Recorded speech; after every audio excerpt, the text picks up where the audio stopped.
저는 오늘 여러분과 함께 오라 나는 곤고한 사람이로다, 이 말씀의 제목을 가지고 은혜를 나누고자 합니다.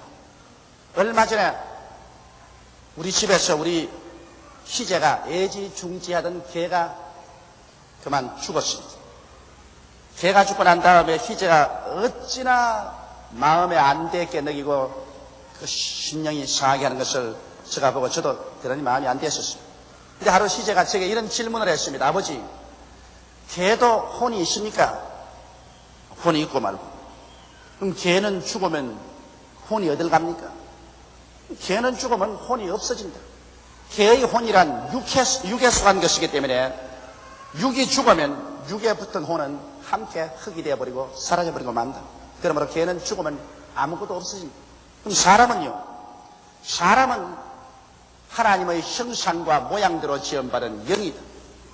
그래서 사람의 혼은 영에 붙어있기 때문에 영혼이다. 사람은 죽으면 육은 흙으로 변하지만 영혼은 영원히 산다. 자, 그런 해석을 해 주었습니다. 동물과 인간이 근원적으로 다른 점은 동물에게는 영이 없고 인간은 그 자체가 영입니다. 영이 마음을 때리고 우리 몸속에 살고 있는 것이 인간인 것입니다. 그러나 이것만이 동물과 인간이 다른 것은 아닙니다. 동물에게는 인간이 갖고 있는 양심이 없다는 것입니다. 그렇기 때문에 동물 세계에는 윤리니 도덕이니 이런 것들이 전혀 있을 수가 없습니다.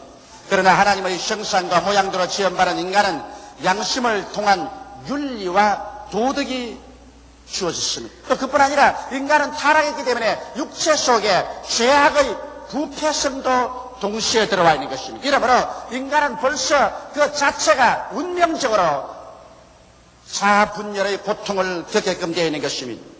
인간은 천사처럼 살고 싶어하는 양심의 간절한 호소가 있어서 어찌한지 윤리적이고 도덕적인 인간이 되어 천사처럼 되고 싶은 간절한 소원이 있음과 정반대해서 또한 육체 속에는 죄악은 인간을 악마처럼 타락하고 죄악의 노예가 되게 하였고 끌어당기고 있는 것입니다. 이러므로 인간은 그 중간에서 천사도 되지 못하고 악마도 되지 않은 상태에서 정신적인 혹독한 고통을 당하고 있는 것입니다. 이러므로 사도 바울의 탄식은 바로 그러한 탄식입니다. 오라 나는 곤고한 사람이로다. 이 사망의 몸에서 누가 나를 건져내랴. 오늘 이 자리에 와서 저희 설교를 듣고 계신 여러분 중에서 이와 같은 크고 작은 탄식을 여러분의 생애 속에 해보지 않은 사람은 한 사람도 없을 것입니다. 모두 다 이 자아분열 속에서 정신적인 고통과 부러짐이 있을 것입니다. 저는 오늘 이 문제에 관해서 여러분에게 해답을 드리고자 합니다. 첫째로 인간은 이 세상에 대개 세 종류의 상황 속에서 살고 있는 것입니다. 도덕적 양심이 육신을 지배하며 율법을 쫓아 사는 그러한 사람도 이 세상에 있습니다. 극히 소수이지만 그런 도덕적 양심이 강한 사람입니다.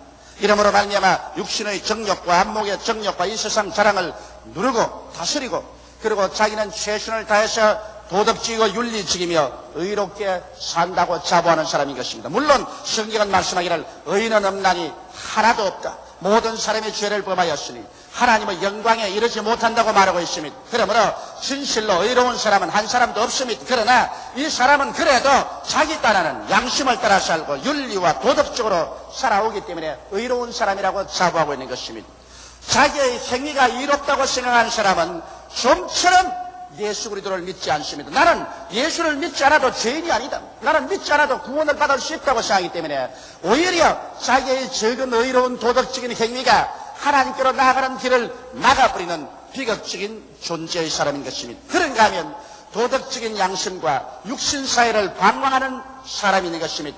한동안은 도덕적이고 윤리적인 삶을 사는가 하면 그 다음에는 육신의 정욕과 안목의 정욕과 이 세상 자락에 끌려가서 죄악의 주지 육림 속에 빠지기도 하는 것입니다.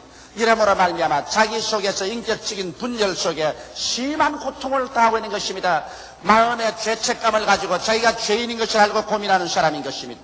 이 사람은 자기가 죄인인 것을 시인하고 알고 있기 때문에 쉽게 예수 그리스도의 복음을 전가할 때 그런 예수 안에서 구원이 있는 줄 알고 손을 내밀어서 그 구원의 밧줄을 잡고 신앙 속에 들어오는 체험을 하는 사람인 것입니다. 대개 오늘 예수 믿고 나오는 사람은 이런 유의 사람들이 예수를 믿고 나오는 것입니다. 그런가 하면 완전히 여기에 버림받은 사람 됐습니다. 도덕적인 양심을 저버린 동물과 같이 되고 악마와 한 사람이었으면 이런 사람은 오직 그 마음속에 탐욕만 있을 뿐 의와 진리와 사랑 같은 것 있을 수가 없습니다. 이런 사람은 누구냐? 세계 제2차 대전을 일으켰던 독일의 히틀러 같은 사람, 수많은 동족을 살해한 스탈린 같은 사람, 모택동 같은 사람, 김일성이나 김정일이 같은 놈, 이런 유의 사람들은 동물화되고 완전히 그 마음이 악마화되어서 그 속에 양심이라든지 윤리나 도덕이라는 것은 수라도 찾아볼 수 없습니다. 이러한 사람은 오직 자기의 탐욕을 위해서 어떤 사람도 무자비하게 희생시키고 노예화 시킬 수 있는 사람인 것입니다. 이런 사람은 벌써 그리스도의 복음과는 거리가 멉니다. 이런 사람은 죽기로 예정되고 나온 사람과 같고 그 운명과 미래는 심판을 받아 지옥불에 떨어지게 되어 있는 사람들인 것입니다. 대개 사람들은 이 세 가지 부류 중에서 한 부류에 소속해서 이 세상을 살아가고 있는 것입니다. 그런데 자기의 죄를 깨닫고 자기가 죄인이라고 고백하는 사람은 행복한 사람입니다. 왜냐?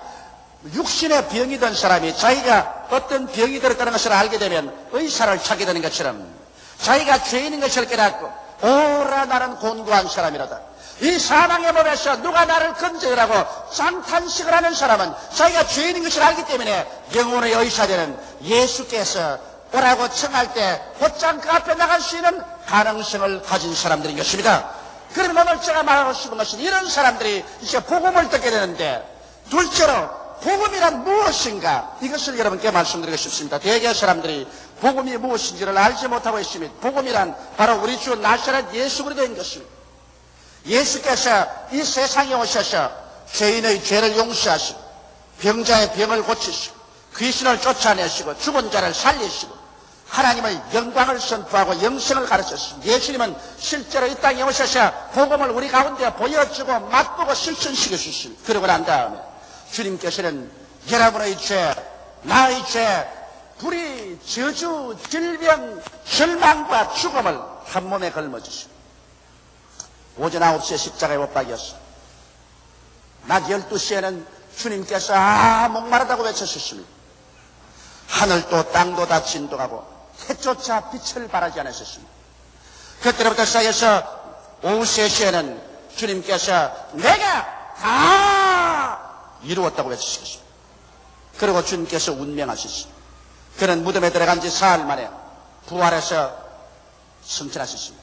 이것이 바로 복음인 것입니다. 예수께서 여러분과 나를 도적질하고 죽이고 멸망시키고 우리를 포로로 잡았던 죄와 질병, 저주와 절망, 죽음과 영원한 멸망을 사실하셔 그 대가를 다 지불하고 청산해버렸다. 이것이 복음인 것입니다. 그러므로 주님이 지불한 것 중에는 하나도 모자라는 것이 없습니다. 다 지불했습니다. 주께서 십자가에서 내가 반쯤 갚았다 그러고 돌아가신 것 아닙니다. 내가 3분지 2점 갚았다 그러고 돌아간 건 아닙니다. 주님께서 말씀하신 것은 내가 다 이루었다고서 주님께서 운명하신 것입니다. 그런데 이 그리스도의 복음에 대한 이해가 오늘날 대단히 잘못되어 있는 점이 많습니다. 어떠한 사람들은 예수를 믿지만은 전적으로 율법을 지켜야 구원을 받는다고 하는 사람이 있습니다. 그래서 그들은 살인하지 마라, 간음하지 마라, 도둑질하지 마라, 내 부모를 공경하라, 이웃을 거짓증하지 마라, 이웃을 탐하지 마라, 이 율법을 지키려고 무수애를 씁니다. 교회에 들어와서 예수를 믿고 들어왔는데도 불구하고 예수에 대한 것은 다 잊어버리고 율법을 지키려고 죽을 애를 씁니다. 그러나 율법을 아무리 지키려고 해도 지키려고 할수록 점점 더 죄를 더 많이 범하고 율법을 더 많이 범하기 때문에 그는 한 번도 마음속에 편안이 없습니다. 언제나 그런 정죄의식과 죄의식으로 꽉 들어차 있습니다. 오히려 교회 들어오기 전에 마음이 편했는데 교회 들어오고 난 다음 더 큰 죄인이 되어가지고 괴롭습니다. 율법주의적인 설교를 하는 목사는 강당에서 추상같이 명령을 합니다. 자기도 지킬 수 없는 율법을 끊임없이 교인들이 머리에 퍼부어놓는 것입니다. 교인들이 그 설교를 듣고 난 다음 정죄의식이 안개와 구름같이 덮여서 절망에 취하는 것입니다. 이렇기 때문에 아무도 그런 사람들은 구원에 대한 확신이 없습니다. 정말 죽어서 천당 갈 자신 있는 사람이 없어요. 제가 과거에 한국에서 부흥회를 많이 다닐 때 종종 부흥의 설교 중에 그런 질문을 합니다. 기도 순서를 맡아서 강단에 앉는 장로님을 보고서 장로님 오늘 저녁에 세상 끝이면 천국 갈 자신 있습니까? 그러면 장로님이 고개를 떨어뜨리고서 개면적이 웃으면서 목사님 죽어봐야 알죠. 그러면 권사님 어떻습니까? 아이고 죽어봐야 알죠. 내가 어떻게 알아요? 모조리 죽어봐야 합니다. 죽어봐서 뭘 합니까? 지옥과 있다는 것을 알게 될 것입니다. 왜?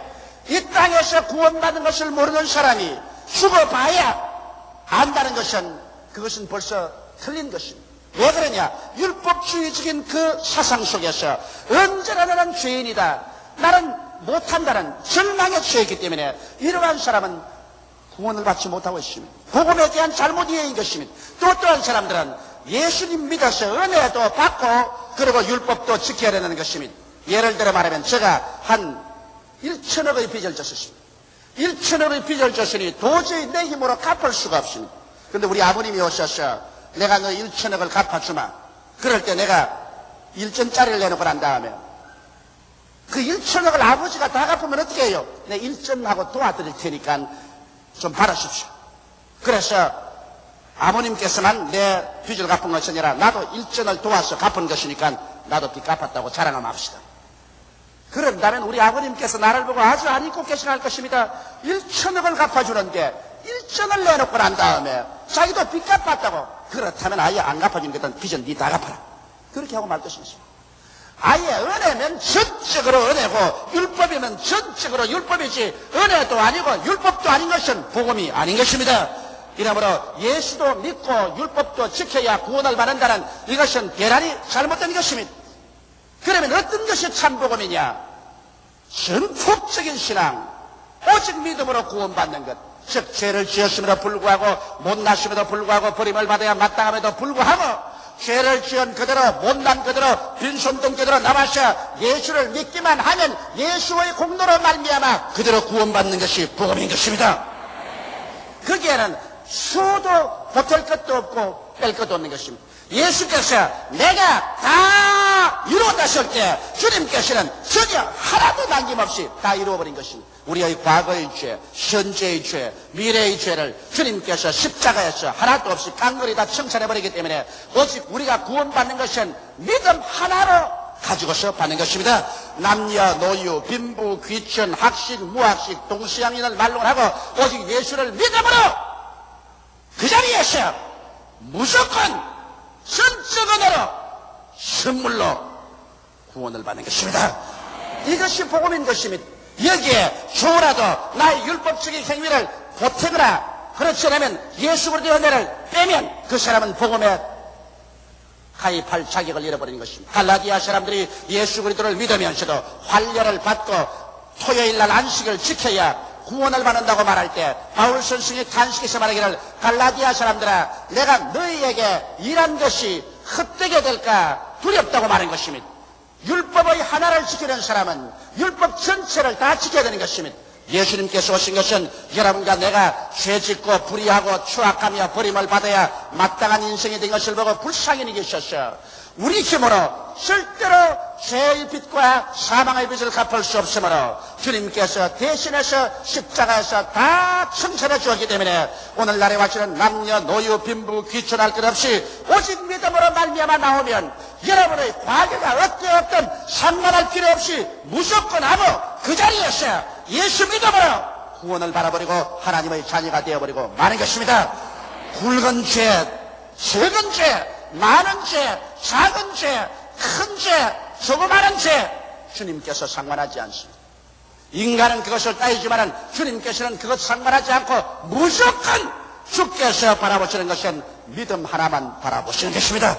믿기만 하오, 믿기만 하오, 믿으면 오늘 이 시간에 구원을 받게 되는 것입니다. 그러면 셋째로 구원받은 자의 고민에 관해서 말씀을 해드리겠습니다. 구원은 받아 하나님의 자녀가 되었습니다. 무조건 예수를 믿어 하나님의 자녀가 되었으니 이젠 자녀답게 살아보자. 구원받은 사람에게 답게 살아보자. 이것이 이제 모든 사람의 가슴 속에 우러나오는 소원인 것입니다. 나도 이젠 예수 믿고 하나님 자녀가 되었으니 자녀답게 살아야지. 구원받은 사람이 따라야지. 그래서 한번 율법도 지켜봐야지. 율법을 지킴으로 구원을 받는 것이 아니라 무조건 구원을 받아 놓았으니 이제 율법 좀 지켜보자. 그래서 하나님께 사랑받는 자녀가 되어보자. 하나님께 귀함받는 자녀가 되어보자. 나 같은 자녀라도 사랑받고 귀함받는 자녀가 있는가 하면 천덕꾸러기로 미움 갖고 쥐어박히고 욕을 얻어먹으면서도 자녀는 역시 자녀인 것입니다. 그런 자녀에게는 큰 이익이 없습니다. 똑같이 하나님의 자녀이지만 하나님의 사랑을 받아 하나님께서 은혜와 축복을 부어주는 자녀가 있는가 하면 하나님께서 자꾸 채찍을 때리시고 꾸짖으시고 주님께 늘 우중을 들어 이렇게 사는 자녀도 있는 것입니다. 여러분 우리는 하나님을 믿었으니 이제는 하나님을 기쁘시게 하고 하나님 자녀에게 살아보자. 그렇게 생각하고 마음에 결심을 하고 이제는 율법을 지키며 윤리와 도덕적인 생애를 살려고 애를 써볼 때 막감당의 악의 세력에 기가 막힙니다. 내가 잘 믿고 잘 살아보려고 할수록 더 많은 죄가 드러나고 그리고 매일같이 내가 짓는 것은 죄요. 하나님 앞에 설 때마다 회개하고 탄식할 밖에 생겨나지 않습니다. 로마서 7장 18절에 보면 내 속 곧 내 육신에 선한 것이 거하지 아니한 줄을 아노니 원함은 내게 있으나 선을 행하는 것은 없도다. 바울도 말하기를 원하는 것만 내게 있지 행위로서는 내가 하나도 선한 행위를 못한다는 것입니다. 로마서 7장 21절로 24절에 바울같이 위대한 사도도 이렇게 외쳤습니다. 그러므로 내가 한 법을 깨달으노니 곧 선을 행하기 원하는 나에게 악이 함께 있는 것이로다. 내 속사람으로는 하나님의 법을 즐거워하되 내 지체 속에 다른 법이 내 마음의 법과 싸워 내 지체 속에 있는 죄의 법으로 나를 사로잡아오는 것을 보는도다. 오라 나는 곤고한 사람이로다. 이 사망의 몸에서 누가 나를 건져내랴. 이 얼마나 비극적인 탄식인 것입니다. 내 마음으로는 하나님을 사랑하고 하나님을 섬기고 하나님 뜻대로 살고 싶은 간절한 법이 있는데 이 육신 속에 죄의 법이 일어나서 이 마음을 사로잡아 결국 죄짓게 한다는 것입니다. 그러니 오라 나는 곤고한 사람이다. 누가 이 사망의 법에서 나를 건져내랴. 여러분 오늘날 여러분과 내가 취한 것이 그것 아닙니까? 예수를 믿고 구원을 받고 난 다음에도 울어도 못하고 힘쓰도 못하고 애쓰도 못하며 결심해도 안 되는 것을 압니다. 노력하면 노력할수록 자꾸만 죄만 더 짓고 넘어지고 쓰러집니다. 어찌해야 될까? 마음에 탄식을 한 사람이 많습니다.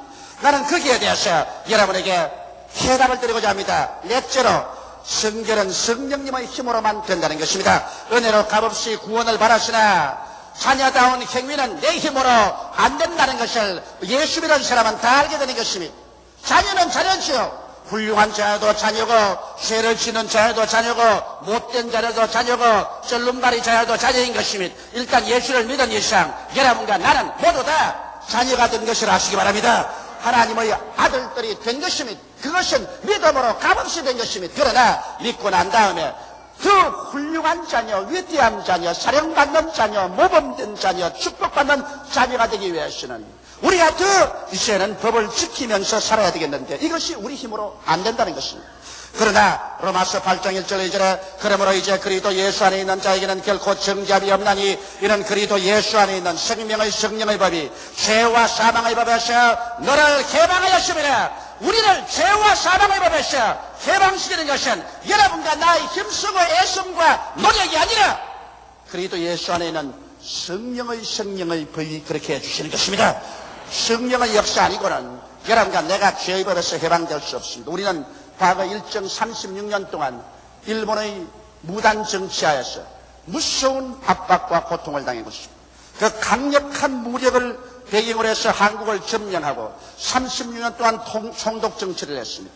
우리 대한민국 사람의 힘으로 아무리 해방을 얻으려고 애를 써도 체포되어서 감옥에 들어가지 않으면 죽는 것밖에는 별다른 도리가 없었습니다. 그러므로 우리 힘으로는 아무리 해도 해방을 얻을 수가 없었습니다. 그럴 때 미국이 와서 일본과 태평양 전쟁에서 일본을 격파하고 무장해제시키고 그리고 우리를 해방시키기 위해서 우리 한국에 상륙을 했었습니다. 그럴 때 우리는 미국의 힘에 의해서 일본의 쇠실에서 풀려나서 자유와 해방을 얻은 것을 우리는 경험하고 있습니다.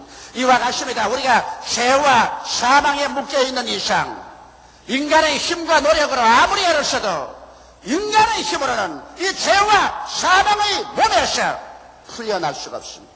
물론 예수를 믿고 구원을 받았었을 육체 속에 있는 이 죄와 사망의 법에서 우리가 해방을 얻을 수가 없습니다. 그러나 오직 누가 우리를 해방시켜 주느냐? 주의 성령께서 오셔서 여러분과 나를 해방시켜 주시는 것입니다.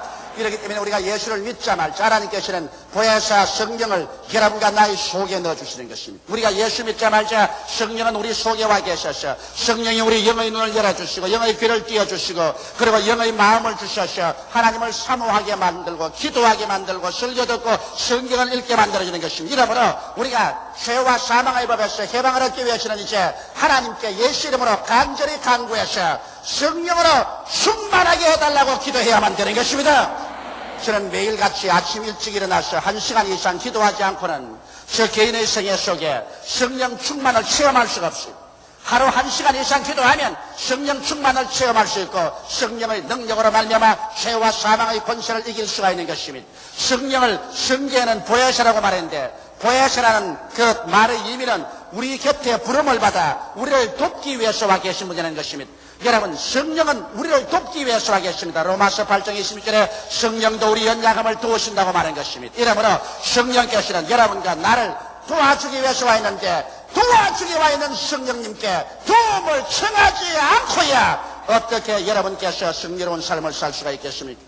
오늘 성령께서 여러분과 내 힘으로 우리가 죄와 사망을 이기고 살 수 없다는 것을 알기 때문에 여러분과 나를 돕기 위해서 와 계심으로 우리는 시시각각으로 성령님을 인정하고 환영하고 모셔드리고 의지해야 되는 것입니다. 그리고 우리 연약함을 도우기 위해서 하기 때문에 성령이여 이 죄악을 못 이기게 하십니다. 도와주소서. 이 유혹을 못 이기게 하십니다. 도와주소서. 성령이여 나는 기도가 안 됩니다. 도와주소서. 전도가 안 됩니다. 도와주소서. 성령을 모르겠습니다. 도와주소서. 성령은 여러분과 나의 연약함을 도우기 위해서 여러분 속에 와 계시고 여러분 곁에 와서 계신 것입니다. 이러므로 성령의 도우심을 받으면 여러분 우리는 해방될 수 있는 것입니다. 제가 과거 세례문에 있을 때 하루 300명 물로 침례를 베푸는데 존 허스턴 목사님이 나를 도우기 위해서 옆에 와 계셨습니다. 내가 한 150명 세례 베풀고 너무 지쳐서 입술이 파래졌을 때 조 목사님 도와줄게. 나와. 내가 들어가서 대신해 줄겠는데 내 속으로 내가 너보다 더 신령하지. 네가 뭘 신령해. 내가 다 물 침례 베풀어야지. 그래서 그 도움을 안 받고서 고집을 부리고 내가 교만으로 그 다 침례 베풀고 난 다음 그날 저녁 구웅에 열 때 통역하다가 그만 심장이 아파서 쓰러져 버리고 마는 것입니다. 그때 쓰러지고 난 다음에 10년 동안 어지럽고 땀나고 심장이 뛰고 한없는 고통을 당했습니다.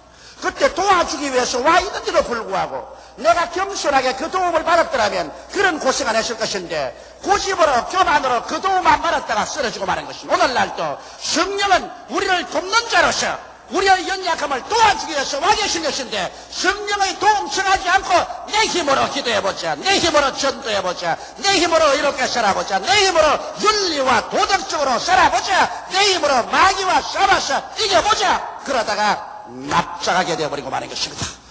그러므로 오늘 하나님께서 우리를 고아와 같이 버려놓지 아니하고 성령을 보내셨사오니 여러분께서 성령님을 인정하고 환영하고 모셔드리고 의지하며 여러분의 생활 속에 시시각각으로 성령의 도움을 받게 되시기를 주 이름으로 축원합니다.